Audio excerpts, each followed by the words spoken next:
Johnny Dollar? Bob Douglas, Corinthian Life, Johnny. How soon can you leave for California? Right away. My right big toe needs defrosting. What's the matter? A policyholder, young fellow named Jefferson, went west on an oil deal and he's disappeared. It might be murder. Well, I guess I'd better pack 2 shirts. Looking for one man in a big state like California can be murder.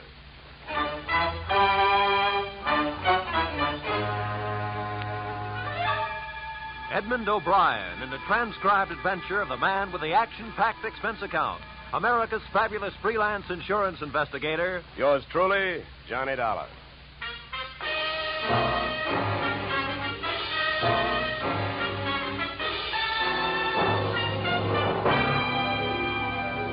Expense account submitted by Special Investigator Johnny Dollar to Great Corinthian Life Insurance Company, Hartford, Connecticut. The following is an accounting of my expenditures during process of search for your missing policyholder, Youthful Millionaire Alec Jefferson, or how they were drilling for oil, for what they struck was me. Expense account item 1, $186.13. Airfare, Hartford to Los Angeles. Item 2, $15. Hire car, airport to office of Rebel Wildcatters Incorporated on potential oil land in the New Hall, Saugus District. I arrived at 9:30 a.m. A handful of dirt dentists were hard at it, drilling at a rig not 30 feet from the shack-type office. Pull it over, will you? Better stand by, driver. My man may not be here.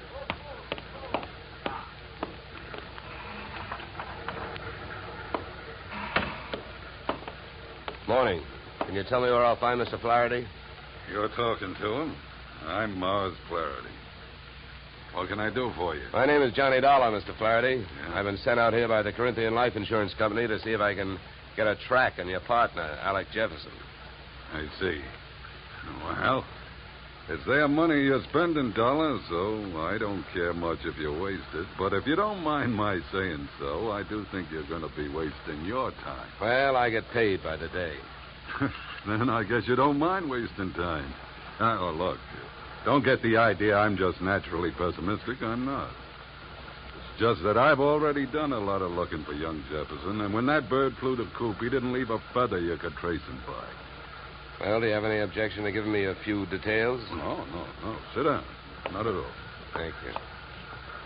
To save time, maybe I'd better tell you what I already know. Well, it can't be much. It isn't. I suppose you realize Corinthian Life is the administrator of Jefferson's father's estate. Yeah. I know that. Well, having charge of the money, they naturally know that young Jefferson financed this operation. That's right. His money, my experience. The only thing we needed was a little more luck. Well, there you have it. That's all I've got. What can you tell me?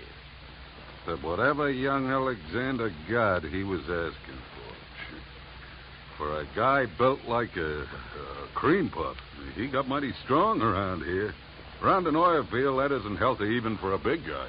How do you mean he got strong? Too much money, too much opinion. That mixed up with too many other men's women can mean trouble for anybody. Any particular women? Too many. Mind telling me who they are? No. Matter of fact, I got a list right here. Yeah, you can have it. I already tried it. Just one more thing. Yeah? How and when did he drop out of sight? A week ago last night. Yeah, he left here at 5 o'clock for his apartment on the Sunset Strip in Hollywood. He never got there. I checked that, too. Here, yeah. Give me that paper back for a minute. I'll write down the address. Thanks. Well, I'll be around. Oh, by the way, the first thing we try to figure out in my racket is who would benefit most. How would you like to have him found? Dead or alive? Either way, Dollar. I can take it. I've lost partners before. I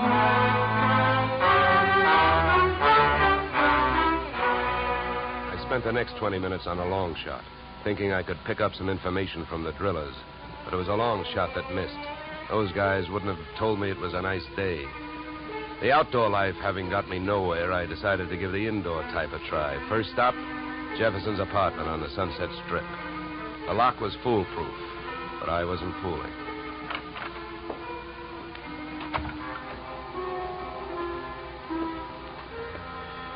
The joint was decorated in a lovely shade of hangover green, a series of alcohol rings from the bottoms of glasses carrying out the motif on all flat surfaces. In the living room, I found several pieces of loosely strewn feminine attire. In the bedroom, I found one piece of loosely strewn female. Hey, who are you? What do you want? Oh, sorry. I understood this was Alec Jefferson's apartment. It is? Oh. You can drop your eyebrows, mister. I'm his wife. I beg your pardon? You heard me. I'm Mrs. Alec Jefferson. Pass me that robe, will you? Now to make coffee? Yeah, why? Well, how about making me some while I go put on a face? I guess so. You'll probably have to wash the percolator. To me, the best grounds for divorce would be coffee grounds and an unwashed percolator. So I washed it. I also made the coffee, wondering the while how she had made the matrimonial grade. Right then and there, I'd have given her the Bad Housekeeping Award. She looked like the kind of a girl who could get into a beauty contest, but like she'd never win it. Any way you looked at her, she was a new complication. Your coffee's ready. Yeah, thanks. Good. Find any clean cups? No, but I washed two. Here. Thanks. Now, would you mind telling me who you are? I'm an insurance investigator. I'm looking for your husband. Well, I wish you'd find him. I could use some money. How long have you two been married? Few weeks. Why? Routine question. Tell me, when was the last time you saw him? I was waiting here for him the night he disappeared. Any witnesses? If I need him. Okay. Tell me this. Do you have any idea why he disappeared or where he is? Not the slightest. Do you know a man named Morris Flaherty? Yeah. Yeah, I sure do. How well? I was his girl. So? By the way, have the police come to you yet? No, I went to them. You see, I'm the one who reported Alec missing. Do you know whether they've come up with anything? Nothing much. Up until now, he's just a missing person. They put Alec's picture on a television every night. I don't know that they're doing much else. They keep calling him a Caucasian. Look, please don't get so hysterical about this. It makes you so hard to question. Huh? Oh, nothing. Oh, I get it. Excuse me if I seem dense this morning. Morning. It's 3 in the p.m. All right, so everything about me's wrong. That's right. Look, you can think that I married him for his money if you want to. Suppose you're used to suspecting everybody of everything. But have you heard? There are two sides to every marriage. Do I look strong enough to have carried him to the altar? I never weighed him. But answer me this. If he swept you off your feet, why did he pull a fade out in the middle of the honeymoon? What should I know? Maybe he'd never seen a dame without makeup on before and had to go someplace to think it out. I wonder if there's anything to eat. I'm hungry. Look, I think I'd better be going. I'm not much of a cook.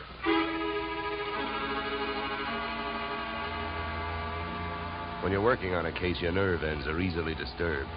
So when I left the house and saw a hard-top blue Plymouth parked opposite the apartment, mine clanged an alarm.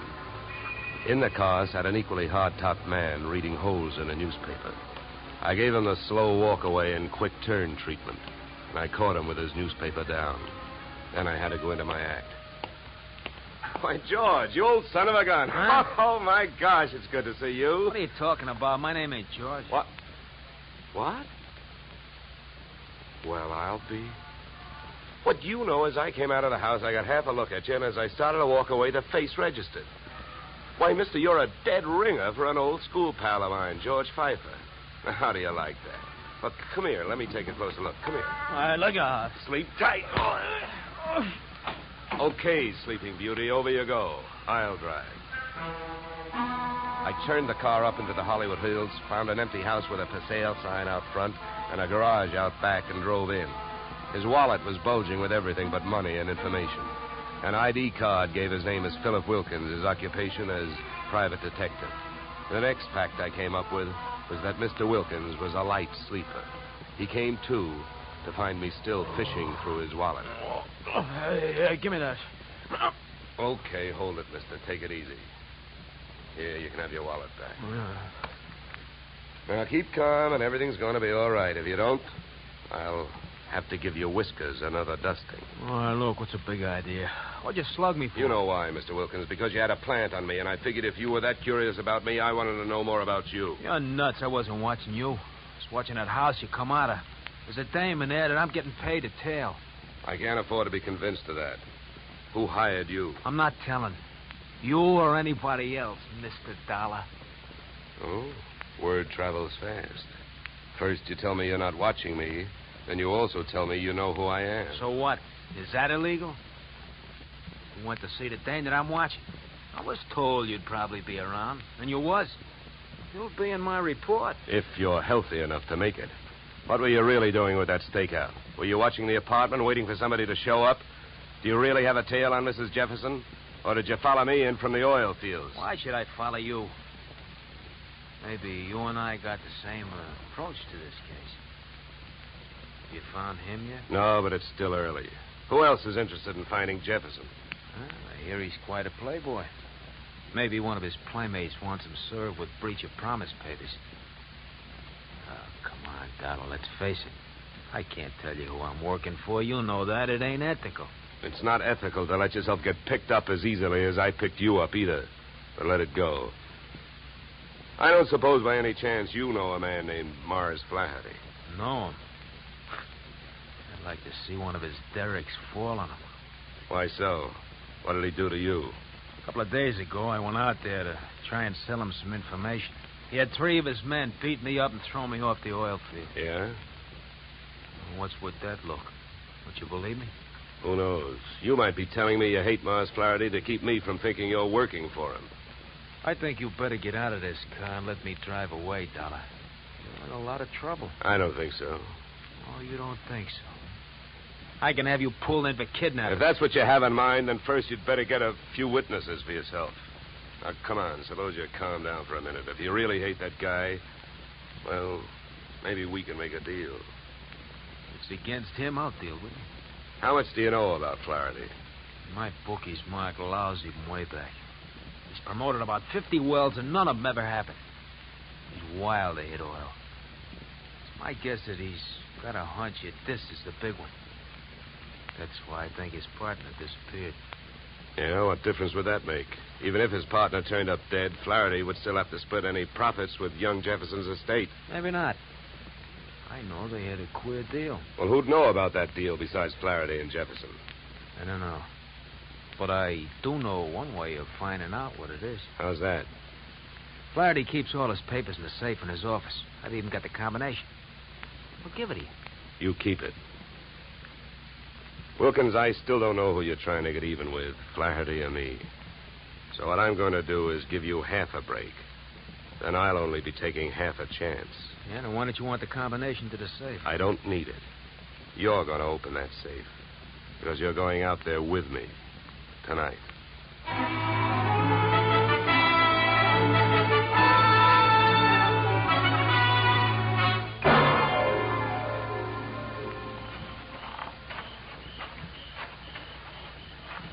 Here. This window. Okay. Now, here. You handle the glass cutter. Right. Now, look. Here's what we do. I'll wet this suction cup. Get a grip on the glass, see? Now, you cut around the outside edge, and I'll lift the paint out in one piece. Lesson number 1, straight from the burglar's handbook.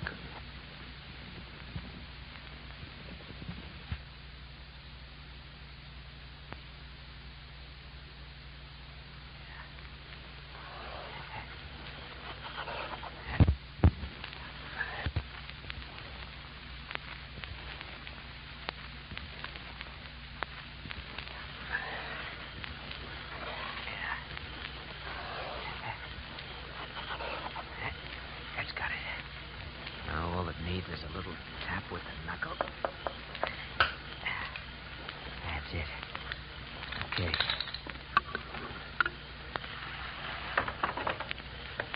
All right, in we go. You first. Okay.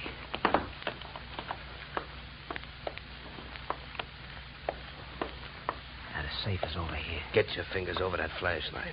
For all I know, you might still turn out to be the local Paul Revere. Yeah, that's right. I might. Here. You hold the light. Thanks, I will. Go on, get to work. All right. I'm as anxious to get this over with as you are. Give me a little more light, will you? Okay.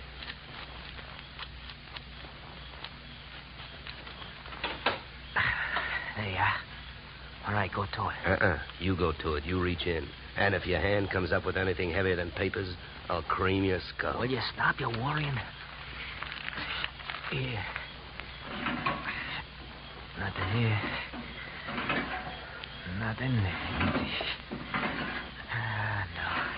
All right, you got him, that's all. Stay down there. I don't want to walk off with anybody's government bonds.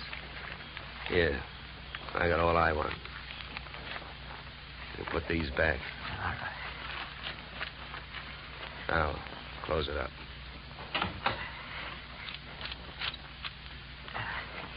All right, now, come on. Let's get out of here. Just a minute, Wilkins.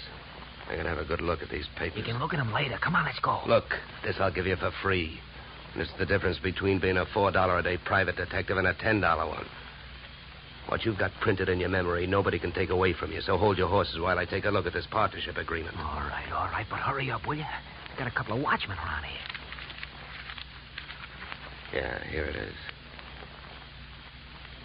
Okay, let's go. You first.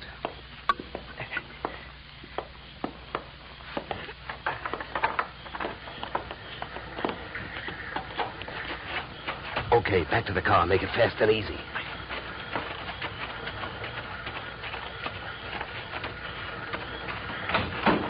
Get in. Over here. You drive. You know, Wilkins, I had a clammy feeling for a while back there that we weren't going to make it. Don't go starting any celebrations. You didn't make it.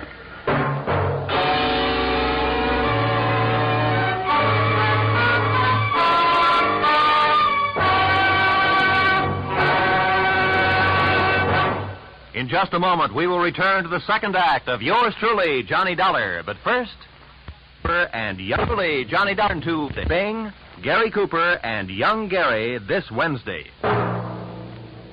Now we return to yours truly, Johnny Dollar, starring Edmund O'Brien.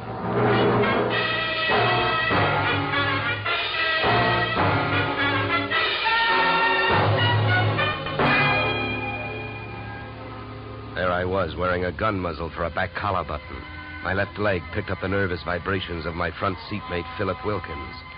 Mars Flaherty in the back seat was so close I could almost identify the brand of the bourbon he'd been drinking. I suppose you got what you went into the office after, huh? I not only got it, I memorized it, and it makes you look bad. Yeah, then I don't have to explain to you why I don't want you two guys or the paper running around town on the loose. Well, it's a corporate paper. That means it's on file somewhere. So what difference does it make? Start the car. Where we going? To my house. Go ahead, get going. Okay, Wilkins, you better roll. What's at your house? The reason that paper makes a difference right now. The guy you came here looking for showed up. Alec Jefferson, where is he? He's where we're going. My place. Well, then I guess maybe my employers have got nothing to worry about. Nothing but paying off on his life insurance. Alec Jefferson's dead.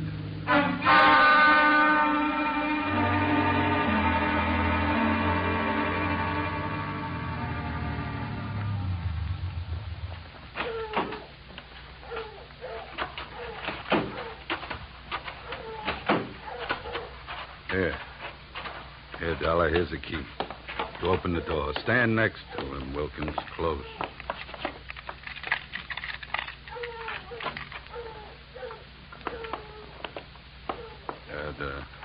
The light switch is on your right. There's your boy, Dollar. Died young, didn't he? Yeah, the thing is, it looks like he died in my house. Now, what do I do now? If you're putting on an innocent act, you're doing pretty good, Flaherty. How's the rest of it go? Look, I've been around killings before, so I know how the rest of it goes. The cops take one look at this, they grab me, and before that happens, I got some work to do. So have I been around killings before. And I know how the rest of your story goes. You came into your house and you found him.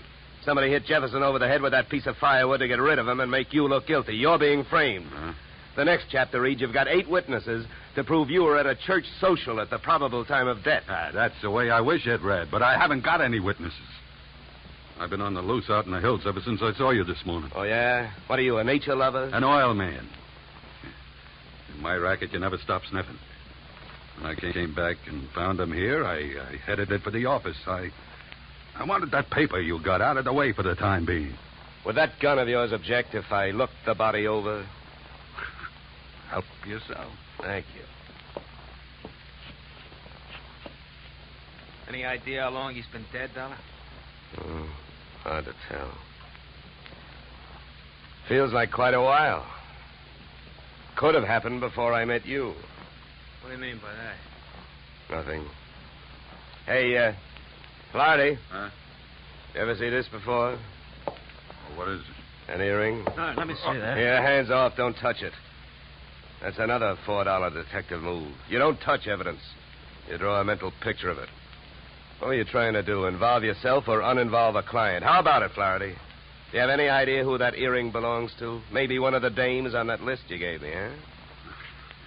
I wish I could get away with lying to you, Dollar, but I don't think I'm in a position to try. Huh? It belongs to Ada. Oh? Jefferson's wife? Not legally. What do you mean? I married her in Mexico in 45.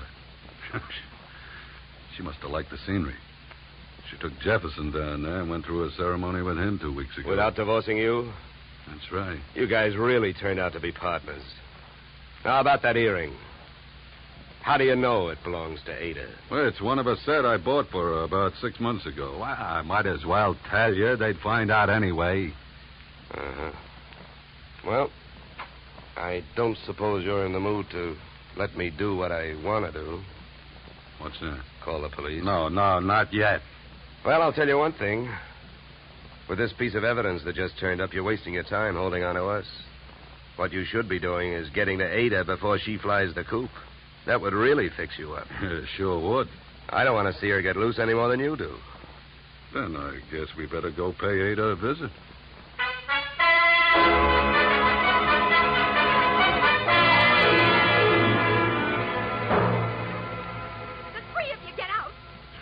You got is one lousy earring, and if you think I'm going to stand here and listen to you try to pin a murder on me, you're nuts. Mars never bought me anything. He never gave me any earrings. How about it, Flaherty? That's too bad, Ada. If I thought there was a chance to help you, I would. But your earring was laying right there on the floor next to his body. Why, you oily monster, you. What are you trying to do to me? Why, if anybody had reason to kill Alec, you did, you miserable thief. Now, wait a minute, Ada. Don't make yourself look worse by throwing a lot of accusations around. I know about the contract between Alec and Mars. In case of death, the survivor gains full control of the oil field. But a good piece of evidence will beat out a good piece of motive in any court in the country, and you've got both working against you. Get out of here. You don't know what you're talking about. I think I do. Knowing about that agreement, you married both these guys. Those Mexican marriages are just weak enough to help you beat a bigamy rap if it came to that. And just strong enough to help you collect if either of your husbands died. Your next move would be to divorce the one that was still living and take advantage of the California community property laws. Oh, you've got it all figured out, haven't you? Well, not quite. I haven't figured out why young Jefferson went to all the trouble of dropping out of sight and then showed up to get himself murdered. I think I can tell you. It was about time you told us something. I was working for Alec Jefferson. That's why I couldn't tell you, Dollar. I was getting paid to help him stay out of sight and keep my eye on these two. The contract had him worried. But when I uncovered the bigamy and told him about it, he decided to go to Flaherty and try and straighten it out, man-to-man basis. You know that, Ada? No. I don't know anything about anything. That's a lie. I was with him this morning when he called you. He told you he was going out there. You had plenty of time to get out there and wait for him. You can't get away with it. You can't prove anything. Now get out of here! Not before Never mind the gun, Flaherty. I got her. No, let me go. Hey, none of that. Around you go. That's better. Yeah, much better. Now, come on, Angel, across the room. Well, Flaherty, don't you think I'd better call the police now? I'm afraid there's nothing else to do. Okay, then you hold her. You get your hands off me, you dirty puppy! No! Get me police, operator.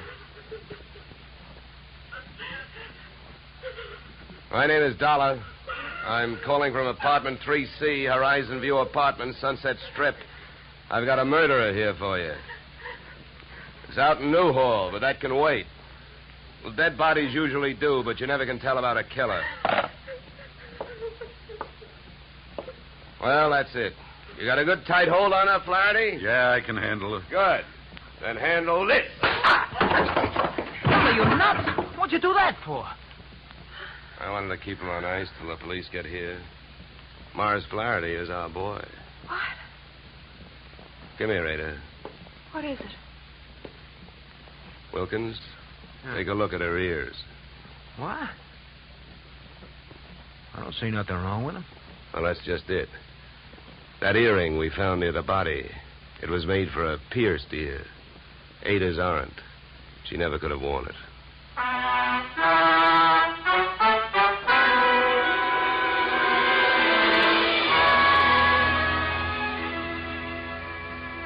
Moral? If Flaherty had been a nice enough guy to buy jewelry for his wife when he had her, he wouldn't have bought the wrong kind of earring when he wanted to set her up as a patsy. The police traced his purchase of same to a Main Street pawn shop. But what really nailed him was the biggest switch of all. Since the murder weapon was a shaft of rough bark firewood, there were no fingerprints on it. But by the same token, there were weapon prints on Flaherty's fingers. A batch of tiny splinters under the skin. Inasmuch as my own girl furnished the practice which made me perfect on this case, I assume you will not be annoyed at my listing expense account item 3, $65, one pair gold earrings inscribed to Olga with love. Item 4, $187.13 return transportation Los Angeles to Hartford. Expense account total, $711 signed yours, truly, Johnny Dollar.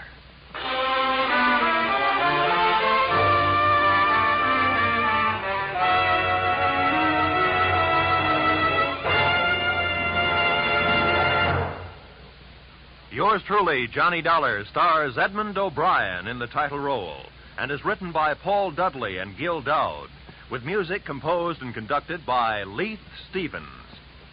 Edmund O'Brien can currently be seen starring in the Harry M. Popkin United Artists production, DOA. Featured in our cast were Michael Ann Barrett, Ed Max, and Tony Barrett. Yours truly, Johnny Dollar, is produced and directed by Jaime Del Valle. Be sure to join us next Tuesday evening when Edmund O'Brien returns in another transcribed adventure of Yours truly, Johnny Dollar.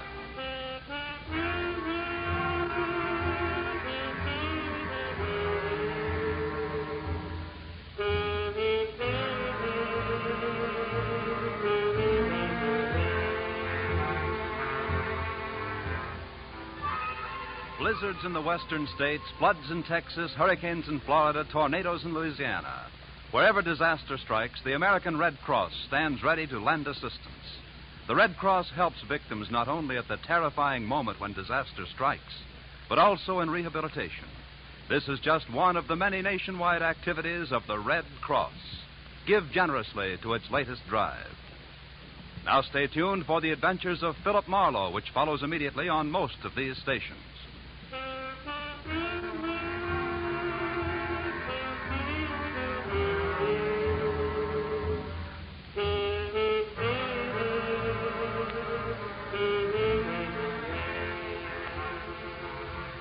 This is CBS, where yours truly, Johnny Dollar, meets adventure next Tuesday night, the Columbia Broadcasting System.